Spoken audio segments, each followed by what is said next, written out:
Welcome to MS media. ఈరోజు Pedavegi ZPH high స్కూల్లో ఉన్నాము. ఇక్కడ హెచ్ఎం గారితో కొన్ని విషయాలు మాట్లాడదాం. నమస్తే సార్, చెప్పండి సార్, మీ స్కూల్ గురించి ఇంట్రడక్షన్ మరియు ఇన్ఫ్రాస్ట్రక్చర్ గురించి కొన్ని విషయాలు మాతో పంచుకుంటారా?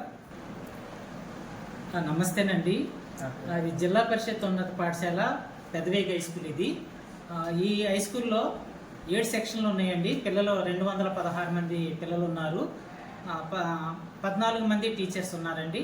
ఒక టీచర్ సర్ప్లస్లో వేరే స్కూల్కి వెళ్ళడం జరిగింది. ఇక్కడ పిల్లలకు కావాల్సినటువంటి అన్ని రూమ్స్ అవైలబుల్గా ఉన్నాయి. వాటర్ ఉంది, ప్లే గ్రౌండ్ కూడా అవైలబుల్గా ఉందండి. అదేవిధంగా ఐఎఫ్పి ప్యానల్లో బోధన అనేది జరుగుతుంది. ఈ స్కూల్కి వచ్చేసరికి ఇది క్లస్టర్ కాంప్లెక్స్ స్కూల్ అండి, మండల హెడ్ క్వార్టర్ కాబట్టి. దీంట్లో సబ్జెక్ట్ టీచర్స్ కూడా ఇక్కడ రావడం జరుగుతుంది. వాళ్ళకి కావాల్సినటువంటి ఫెసిలిటీస్ అన్ని కల్పించడం జరుగుతుంది. మంచి ట్రైనింగ్ అనేది కూడా ఇవ్వడం జరుగుతుందండి. పిల్లలు కూడా సక్రమంగా పద్ధతిగా చక్కగా చదువుకుంటున్నారు. ఈ సంవత్సరం 10వ తరగతిలో 90% పాస్ పర్సెంటేజ్ వచ్చిందండి. కంగ్రాచులేషన్స్. చెప్పండి సార్, మరి మీ స్కూల్లో మిడ్ డే మీల్స్ పౌష్టికాహారం పిల్లలకు అందిస్తున్నారా? న్యూట్రిషన్ ఫుడ్ డొక్కా సీతమ్మ గారి మధ్యాహ్న భోజనం ప్రకారం గవర్నమెంట్ ఏదైతే నిర్దేశించిందో దాని ప్రకారము ఇక్కడ మధ్యాహ్న భోజనం అనేది సక్రమంగా సాగుతుందండి.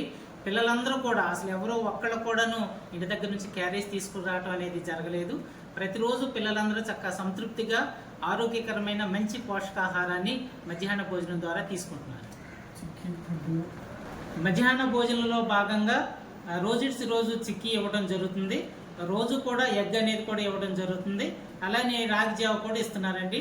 దాని ప్రకారం మెనూ ప్రకారం ఖచ్చితంగా ఇవన్నీ కూడా అమలు జరుగుతున్నాయని తెలియజేస్తున్నారు. ఓకే సార్, మరి విద్యతో పాటు క్రీడలు కూడా ఆడిస్తున్నారా?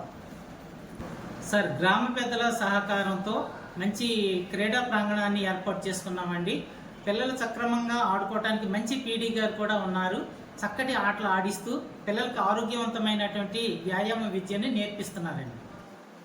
ఓకే సార్, ప్రభుత్వం వారు పిల్లలకి చదువుకోవడానికి ఎటువంటి ఉచిత సౌకర్యాలు పథకాలు అందిస్తున్నారు?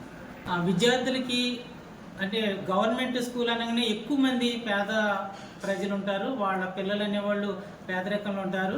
ఆ బాధని భరించడం కొంచెం ఇబ్బందికరమే. దాన్ని తప్పించడం కోసం ప్రభుత్వం తల్లికి వందనం అనేటటువంటి అద్భుతమైనటువంటి పథకాన్ని ప్రవేశపెట్టింది.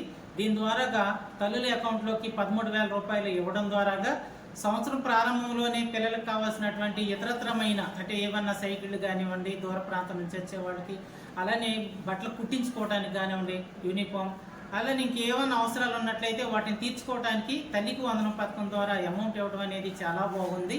తర్వాత ఇంకా బుక్స్ అవి ఇవ్వడం జరుగుతుంది. విద్యామిత్ర పథకం కింద యూనిఫామ్ ఇస్తున్నారు. Text books, note books, dictionary, తర్వాత బెల్ట్, షూ ఇవన్నీ కూడా ఇస్తూ ప్రభుత్వ పాఠశాల ప్రైవేట్ పాఠశాలకి ఏమీ తక్కువ కాదు అని నిరూపించడానికి ప్రభుత్వం మంచి పథకాన్ని అమలు చేస్తుందండి. చివరిగా విద్యార్థుల తల్లిదండ్రులకు ఈ స్కూల్ గురించి ఏమని విన్నపం రిక్వెస్ట్ చేస్తున్నారు? సార్, గవర్నమెంట్ అన్ని రకాల సదుపాయాలు కల్పిస్తుంది. చక్కటి రూములు ఇస్తుంది, ఐఎఫ్పి ప్యానల్లో బోధన ఇస్తుంది, మంచి ఇంగ్లీష్ మీడియం ఇస్తుంది, తర్వాత పిల్లలకు కావాల్సినటువంటి పోషకాహారాన్ని ఇస్తుంది. ఇటువంటి సదుపాయాలన్నీ కల్పించే సమయంలో మరి ప్రైవేట్ పాఠశాలలకు వెళ్ళడం అనేది దాన్ని అంగీకరించకూడదు. ప్రభుత్వ పాఠశాలలో సదుపాయాలు లేకపోతే వెళ్ళాలి. కానీ ప్రభుత్వ పాఠశాలలో ఇటువంటి మంచి సదుపాయాలు కల్పిస్తున్నప్పుడు పేరెంట్స్ అందరూ కూడాను మరి గవర్నమెంట్ పాఠశాలలో తమ పిల్లల్ని చేర్చినట్లయితే మంచి బోధన ఇవ్వడానికి కావాల్సినటువంటి టీచర్స్, వెల్ క్వాలిఫైడ్ టీచర్స్ ఉన్నారు. వాళ్ళతో చక్కటి బోధన ఐఎఫ్పి ప్యానల్ ద్వారాగా చేయడం జరుగుతుంది. ఇంగ్లీష్ మీడియం ఉంది కాబట్టి వీటిని సద్వినియోగం చేసుకోండి. సద్వినియోగం చేసుకొని మంచి విద్యని పొందడానికి పిల్లలకు అవకాశాన్ని కల్పించండి. ఇప్పుడు 10వ తరగతి వరకు అందరూ ప్రైవేట్ స్కూల్లో చదివినా గవర్నమెంట్ స్కూల్లో చదివినా కామన్ సిలబస్ ఉంటుంది. ఈ సమయంలో వేల రూపాయలు ప్రైవేట్ స్కూల్లో పోయడం కన్నాను ఇప్పుడు కామన్ సిలబస్ 10th క్లాస్ వరకు గవర్నమెంట్ స్కూల్లో మంచిగా చదివించినట్లయితే ఇంటర్మీడియట్కి వెళ్ళిన తర్వాత మంచి ఎడ్యుకేషన్ ఉన్నటువంటి కాలేజీలో చేర్పించడానికి అప్పుడు ఎలాగైనా అమౌంట్ అవుతాయి. వాటికి కావాల్సిన అమౌంట్ని ఇప్పుడు పొదుపు చేసుకొని ఇంటర్మీడియట్ తర్వాత దానికి వినియోగించుకున్నట్లయితే మరి విద్యార్థులు మంచి పొజిషన్కి వెళ్ళడానికి అవకాశం ఉంటుంది. కాబట్టి తల్లిదండ్రులు ఒకసారి ఆలోచించాల్సిందిగా మనవి చేస్తున్నాను. ఇప్పటి వరకు పెదవేగి హెచ్ఎం గారు, టీవీ సత్యనారాయణ గారు అనేక విషయాలు చెప్పారు. ఎందుకంటే గవర్నమెంట్ స్కూల్స్లో ఇన్ని ఫెసిలిటీస్ ఉండగా మీరు ఎందుకు ప్రైవేట్ స్కూల్స్కి వెళ్తున్నారు, ఒక్కసారి మా స్కూల్కి రండి, విజిట్ చేయమని అంటున్నారు. పిల్లల తల్లిదండ్రులు కూడా ఆలోచిస్తారని ఎంఎస్ మీడియా ద్వారా తెలియపరుచుకున్నాం. ఎందుకంటే హెచ్ఎం గారు టీవీ సత్యనారాయణ ఆధ్వర్యంలో ఒక విజనరీ హెడ్ మాస్టర్ అయిన లెజెండరీ హెడ్ మాస్టర్ చెప్పాలి.